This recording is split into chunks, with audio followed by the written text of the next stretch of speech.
मोदी जी ने क्या आके दिया? मोदी जी सिर्फ जो पहले से स्टैब्लिश चीजें थी उन्हीं ब्रांड्स पे खेला उन्होंने। ये देश 2014 के बाद से विदेश नीति के मामले में कहीं बहुत पिछड़ गया। इसके बारे में नहीं इस देश की मीडिया लिखती है। शर्म आनी चाहिए इस देश की मीडिया को, जो रह रह के अभी भी कांग्रेस जो अपोजिशन में बैठी हुई पार्टी है उसके लीडर से प्रश्न करती है।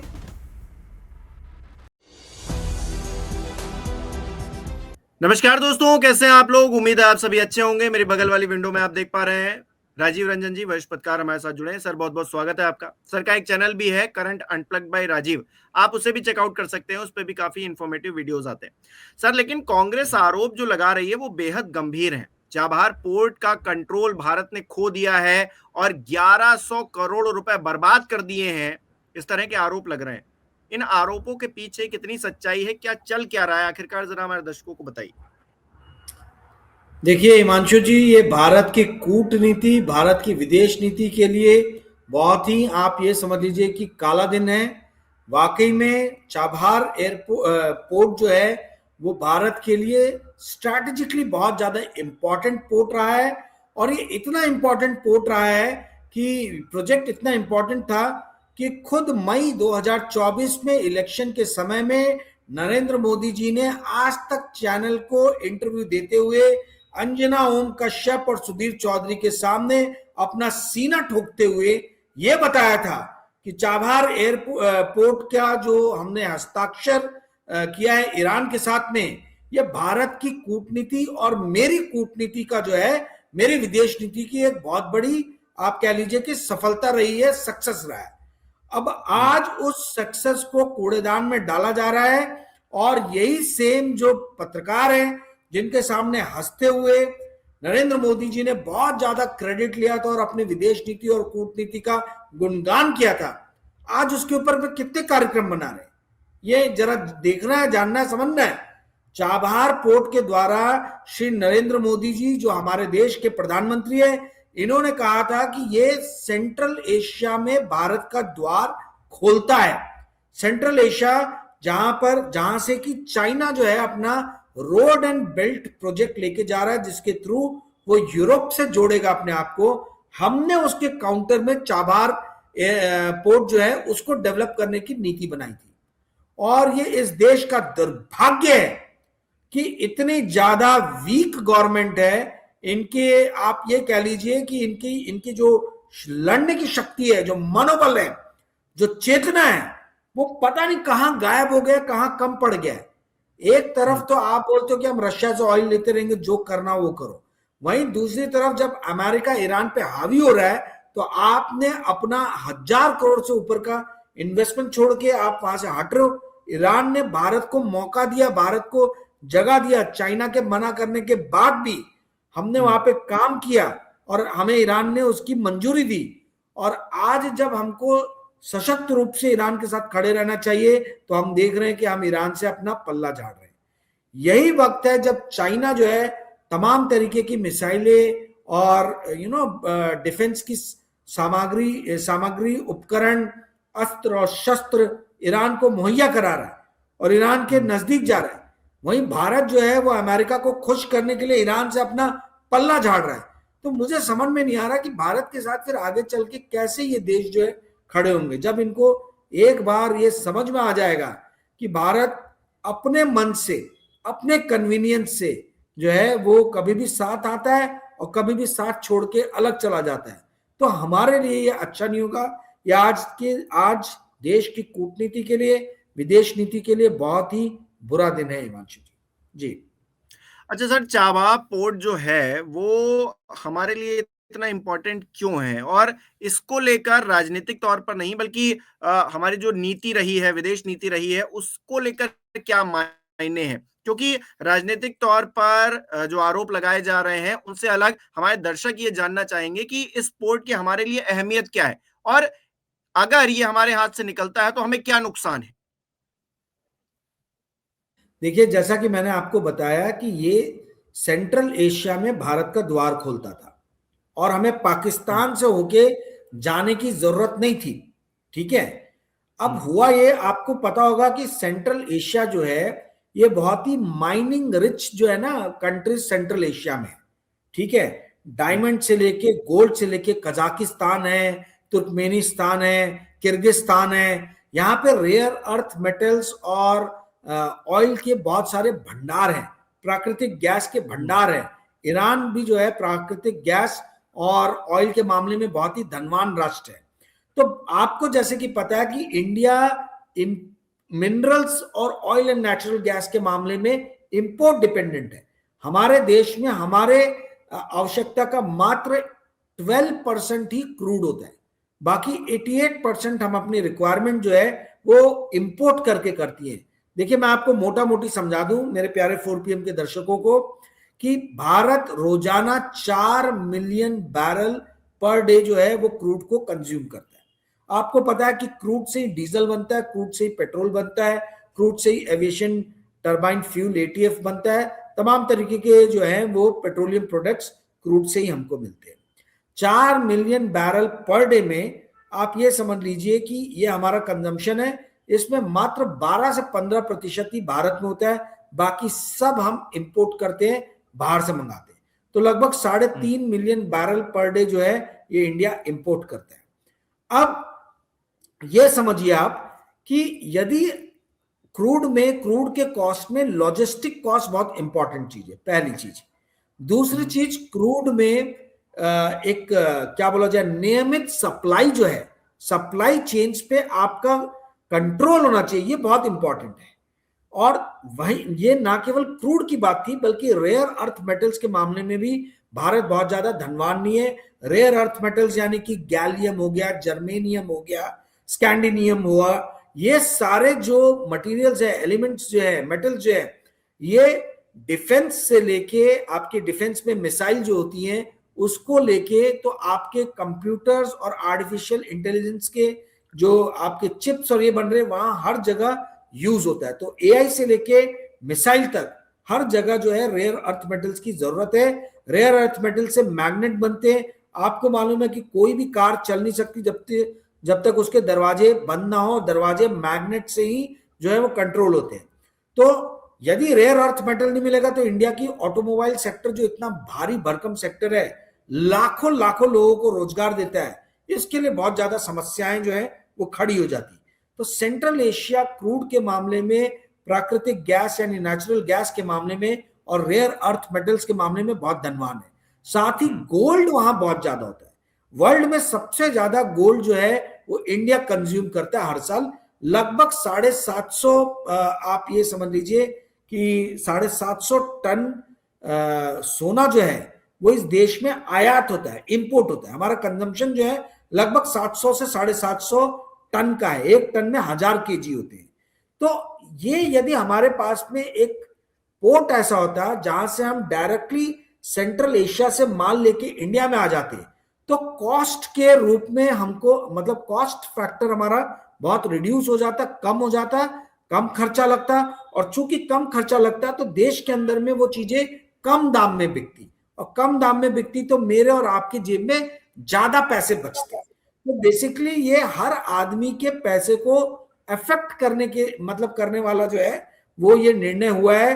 चबाहार एयरपोर्ट हमारे पास में रहता तो आने वाले दिनों में हम प्राकृतिक गैस, क्रूड और रेयर अर्थ मेटल्स के मामले में बहुत ज्यादा सशक्त रहते, क्योंकि हमको चाइना या पाकिस्तान ये कॉरिडोर से कुछ माल लाने की जरूरत नहीं पड़ती। हम डायरेक्टली जो है वो चबाहार के थ्रू जो है इंडिया में ये सारी चीजें लेके आ पाते।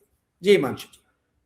अच्छा राजीव जी, क्या ट्रंप के आगे मोदी जी झुक गए? ये बात बहुत पहले से चल रही है। हमने देखा कि जब पाकिस्तान के साथ युद्ध चल रहा था तो उसमें सीज फायर करवाने का काम सबसे पहले जो घोषणा की जाती है वो ट्रंप की तरफ से की जाती है। उसके बाद वो मतलब सैकड़ों बार कहते हैं कि हमने युद्ध रुकवाया है। उसके बाद भी ऐसे ऐसे बयान ट्रंप के निकलकर सामने आए जिस पर मोदी जी या उनकी पूरी कैबिनेट या फिर सरकार जवाब देते नहीं बन रही है। और क्या अब जब कांग्रेस पार्टी ये आरोप लगा रही है कि एक बार फिर से मोदी जी ने ट्रंप के आगे घुटने टेक दिए हैं, तो इसको किस तरह से देखा जाए? क्या वही बात है या फिर कुछ और भी है इसके पीछे? नहीं, मैंने तो पहले ही लाइन बोला कि बहुत ही वीक गवर्नमेंट है ये। तो इसमें कोई दो राय 4PM के प्यारे दर्शकों को होनी नहीं चाहिए। भाई जब ट्रंप दर्जनों बार बोल चुका है कि भारत और पाकिस्तान के बीच में मध्यस्थता जो है मैंने कराई। तो एक बार भी हमारे मोदी जी जो ही talks anything and everything under the sun, कोई भी टॉपिक पे बात कर लो वो जरूर उनका कुछ ना कुछ ओपिनियन रहता है। वो इस बारे में एकदम चुप बैठ गए, कुछ नहीं बोला उन्होंने। क्यों ऐसा हुआ? भाई जो आदमी हर विषय पे बोलने के लिए तैयार रहता है, जो आदमी टीवी पे फुटेज खाने के लिए हर वक्त तैयार रहता है, जिस आदमी को छपास की बीमारी है, छपने के लिए जो है अखबारों में दिन रात वो प्रयास करता रहता है, और एक तरीके से इंस्ट्रक्शन है सारे अखबार के मालिकों को और टेलीविजन चैनल वालों को कि नरेंद्र मोदी जी जो है उनको सबसे ज्यादा स्पेस दिया जाए। वो आदमी ट्रंप के एक भी बात पे क्यों नहीं वो पलट के जवाब दे रहा है? भाई आप अपने से जो कमजोर लोग हैं उनको तो बहुत ज्यादा दबाते हो। बात बात पे देश के मुसलमान जो मात्र 15-16% होंगे, बार बार आप उनको निशाने पे लेते हो। पर जब आपसे शक्तिशाली कोई व्यक्ति आ जाता है और बोलता है तो आप गायब हो जाते हो, नदारद हो जाते हो। तो ये तो भाई ये तो इनकी विदेश नीति और कूटनीति और तमाम तरीके की जो नीतियां हैं वो अपने से सशक्त राष्ट्रों के सामने फेल है।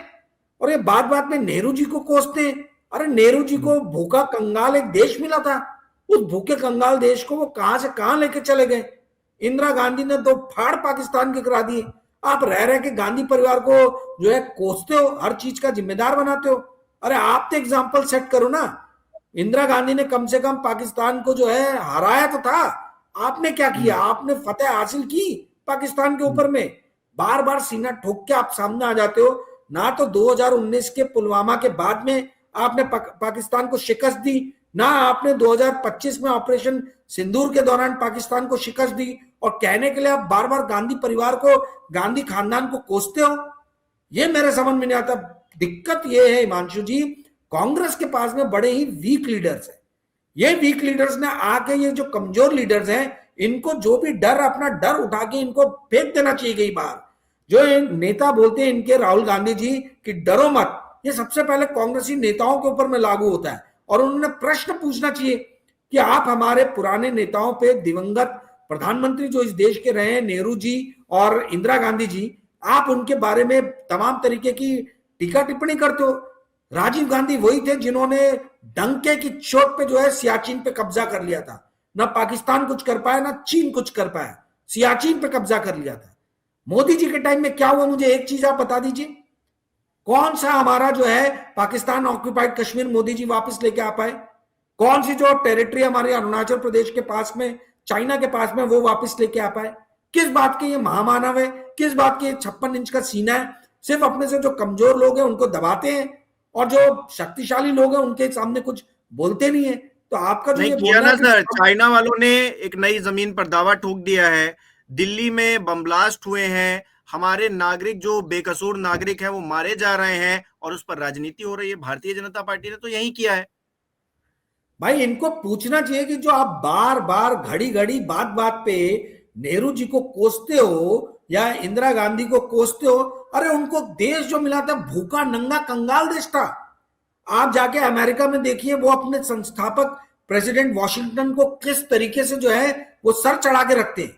और इस देश का दुर्भाग्य है कि इस देश के जो फाउंडिंग प्राइम मिनिस्टर रहे, पहले प्रधानमंत्री जो रहे, फर्स्ट प्राइम मिनिस्टर, हम लोग उनको लेके बार बात पे कोसते हैं। शर्म आनी चाहिए इस देश के लोगों को। भाई आपको अपने नेताओं को सराखों पे रखना चाहिए। एक भूखे नंगे कंगाल देश को उन्होंने आज कम से कम जो है, ये कांग्रेस पार्टी की देन थी कि भारत इतनी तेजी से विकास किया है। या आईआईटी से लेके आईएम तक और एम्स से लेके जो है तमाम तरीके के केंद्र विद्यालय तक, इसमें जो नाश करती है सरकार, जो तमाम पब्लिक सेक्टर अंडरटेकिंग्स है, सेल से लेके एनटीपीसी तक और ओएनजीसी से लेके ऑयल इंडिया तक और कोल इंडिया तक, ये सब कांग्रेस की देन है। भाभा एटॉमिक रिसर्च सेंटर से लेके आपका डीआरडीओ तक, ये सब कांग्रेस की देन है। तो कांग्रेस की दी हुई चीजों को आप जो है नकारते हैं, कांग्रेस के नेताओं को जो है आप तरीके से प्रताड़ना देते हैं। और कांग्रेस के नेता भी जो है, एक्चुअल में कांग्रेस की नेताओं ने अपनी पार्टी की जो नैया है ना वो डुबो दी है। इसके कार्यकर्ता तो बहुत स्ट्रांग है, परंतु नेता जो है पता नहीं किस भय के साए में डूबे हुए हैं कि जब नेहरू जी और गांधी जी, इंदिरा गांधी या राजीव गांधी जी के बारे में कोई बुरी बात बोली जाती है तो ये लोग ये चीजों को नहीं गिनाते जो एक नेशन बिल्डिंग वाली चीजें हैं। ये भूखे नंगे कंगाल देश को भाभा एटॉमिक रिसर्च सेंटर और डीआरडीओ और इसरो जैसी चीज किसके सरकार में मिली है? कांग्रेस के सरकार में मिली है, कांग्रेस ने दिया है। मोदी जी ने क्या के दिया? मोदी जी सिर्फ जो पहले से स्टैब्लिश चीजें थी उन्हीं ब्रांड्स पे खेला उन्होंने। ये इंदिरा गांधी थी जिन्होंने रातों रात कॉर्पोरेट्स की नकेल कस के जो है वो नेशनलाइज कर दिया था सारे के सारे बैंकों को, सारे के सारे कोल माइंस को। नेशनलाइज करने के बाद में आप देखिए किस तेजी से हमारे देश की इकोनॉमी बढ़ी है और कोल इंडिया का आउटपुट बढ़ा है। कहने की बात यह है हिमांशु जी, समझने वाली बात जो है वो ये है कि ये देश 2014 के बाद से विदेश नीति के मामले में कहीं बहुत पिछड़ गया है। और गुट निरपेक्ष जैसी जो एक सुंदर चीज नेहरू जी ने दी थी टीटो के साथ में, और नासिर साहब जो इजिप्ट के प्रेसिडेंट थे उनके साथ में, और टीटो जो युगोस्लाविया के प्रेसिडेंट थे उनके साथ में, और नेहरू जी, इन तीनों ने मिलकर गुट निरपेक्ष आंदोलन नॉन अलाइन मूवमेंट का एक संगठन खड़ा किया था। मोदी जी ने आके नाम कहीं भुला दिया है। सार्क जो बना था, सार्क को भी इन लोगों ने कहीं हाशिए पे डाल दिया है। और आज स्थिति ये हो गई है कि सार्क की अधिकतर कंट्रीज जो हैं, छोटी छोटी कंट्रीज, ये आज भारत को आके तरह तरह के देख रही हैं। भारत को उंगलियां नचा नचा के जो है ये तमाम तरीके की इसकी लीडर्स बातें करते हैं। बांग्लादेश जो है वो रह के जो है भारत को जो है घुड़की देता रहता है कि भैया शेख हसीना को वापस करो। नेपाल में भी वही चल रहा है। श्रीलंका भी जो है टाइम टू टाइम आके दिखाते रहते हैं। ये सारे राष्ट्र जो है भारत की मुट्ठी में थे जब कांग्रेस सत्ता में थी तो, और आज ये सारे राष्ट्र भारत के स्फीयर ऑफ इन्फ्लुएंस से निकल के चाइना की गोद में बैठ गए। इसके बारे में नहीं इस देश की मीडिया लिखती है। शर्म आनी चाहिए इस देश की मीडिया को, जो रह के अभी भी कांग्रेस जो अपोजिशन में बैठी हुई पार्टी है उसके लीडर से प्रश्न करती है। प्रश्न आपको पूछना चाहिए नरेंद्र मोदी जी से और उनकी सरकार से कि आपके रहते हुए भारत इतनी वीक स्थिति में कैसे आया। मॉरिशस जैसा राष्ट्र जो है वो आपको आंखें दिखा रहा है, श्रीलंका जैसा राष्ट्र जो है वो आपको जो है घुड़की दे रहा है, बांग्लादेश आपको घुड़की दे रहा है। तो ये हमारी कूटनीति की असफलता है। दुख की बात यह है कि जो भी पत्रकार इस तरीके की बातें करता है या तो वो नौकरी में नहीं रहता या वो जेल की सलाखों के पीछे रहता है। और इस कारण से जो है पूरी की पूरी मीडिया कम्युनिटी डर के बैठ गई है। अगर मीडिया के लोग, अगर पत्रकार हम लोग डर जाएंगे, भयभीत हो जाएंगे तो ये देश का जो प्रजातांत्रिक ढांचा ये चरमरा के गिर जाएगा। और वही हो रहा है। कितने मीडिया कर्मी जो है वो सशक्त आवाज में जो है इस मोदी सरकार का क्रिटिसिज्म कर रहे हैं। जिस तरीके से मनमोहन सिंह के टाइम में कांग्रेस के ऊपर में भारी भारी आर्टिकल्स लिखे जाते थे, कितने अखबारों में आज की डेट में छपता है, कितने टेलीविजन चैनल्स के 9 बजे के प्राइम टाइम में मोदी की कूटनीति के ऊपर में चर्चाएं होती हैं। शर्म आनी चाहिए इन सारे टेलीविजन चैनल्स को। जी हिमांशु जी। जी बहुत बहुत शुक्रिया सर हमारे साथ जुड़ने के लिए, तमाम बातचीत के लिए, और विदेश नीति जो चल रही है, चाबार के आसपास जो कुछ हो रहा है उसको समझाने के लिए हमारे दर्शकों को बहुत बहुत धन्यवाद आपका। हमारे दर्शक किस तरह से देख रहे हैं वो भी कमेंट करके हमको बताएं। सिर्फ मजबूत होना जरूरी नहीं है, मजबूत दिखना भी जरूरी है। तो मोदी जी जब तक बोलेंगे नहीं, ट्रंप ने झुका दिया, ट्रंप ने ये कर दिया वो कर दिया, ऐसी हेडलाइंस बनती रहेंगी। गोदी मीडिया कुछ नहीं बोलेगा लेकिन विपक्ष तो बोलेगा ही। विपक्ष का मुंह कैसे बंद कर पाएंगे? और जब विपक्ष बोलेगा तब आप कहेंगे कि ये तो देशद्रोही है, ये कहीं ना कहीं देश के हित में बात नहीं करते हैं। तो ऐसे में सरकार को चाहिए कि स्पष्ट रूप से प्रधानमंत्री नरेंद्र मोदी आए और एक एक बात का जवाब दें। तब हमको लगेगा कि हम मजबूत हैं और मजबूत दिख भी रहे हैं। दुनिया भर में विश्वगुरु की जो परिकल्पना उन्होंने की है वो साकार हो पाएगी। बहुत बहुत शुक्रिया हमारे दर्शकों को जुड़ने के लिए। कमेंट करके हमको बताएं। इस वीडियो को लाइक करना, शेयर करना मत भूलिएगा। हमारे चैनल को सब्सक्राइब नहीं किया है तो वो भी जरूर कीजिएगा।